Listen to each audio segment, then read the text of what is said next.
Hey you guys, it's Janine here, and today I wanted to talk to you about fintech that I'm using to help simplify my daily financial life. So to get started, I thought I'd share a couple of the companies that I use on a more active basis, and then some of the fintech companies that I use on a more one-off basis. So we'll start with a couple of ways that you can manage your spending using fintech. The first type of financial technology that I use is KOHO, which is actually a prepaid Visa gift card that helps you manage your spending, make spending and savings goals, as well as it will help round up spare change. The second type of fintech that I use is an app called Milo. This also rounds up your purchases in your bank account, which you would link your credit card as well as your debit card to that account, and it would actually round up your purchases and move the spare change over to be invested. And what's great about this is it's a good way for new investors to start getting into the market with very low fees and actually quite a small amount of money, even dollars and cents on a weekly basis. One of the next fintech companies that I use is Willful. I signed up for an account with them a couple years ago just to see what all the fuss about robo-advisors was about. They are incredibly easy to use and very straightforward to sign up, and I've really been enjoying utilizing Willful. I also use them to pull money out of my RSP to fund my down payment using the home buyer's plan, and I have to say it was incredibly straightforward and very easy to use.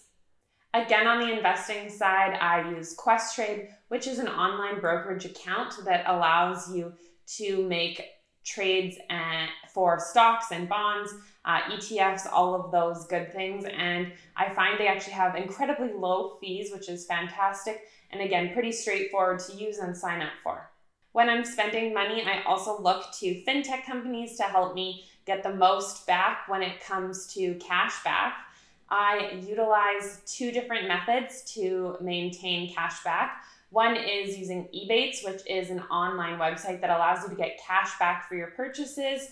All you have to do to create an account is use your browser to sign up, and you'll get between probably 1 and up to 10% cash back on your purchases from a variety of different stores.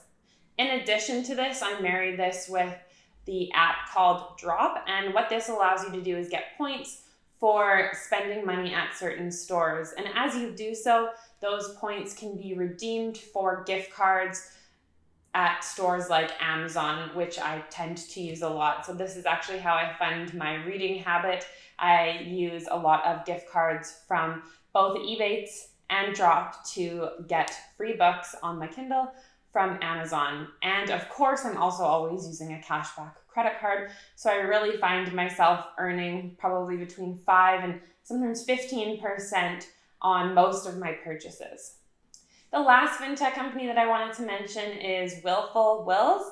And this is a little bit more of a one-off, but they are the company I use to maintain my will for my husband and I.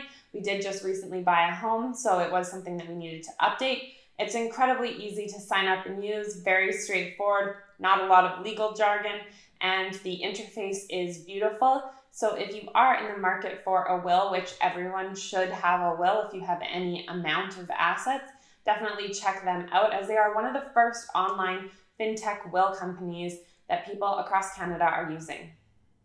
So this is a brief summary of all of the fintech I use on a daily or monthly, maybe even yearly basis. I'm sure there are some other great companies out there. If you'd like to see more in-depth reviews of some of these companies, please leave a comment in the comment section below. I've also included some referral links to all of these companies, so if you are interested in signing up, please head down to the description and you can find links there. As well, please like this video and subscribe to my channel, and I'll see you next week.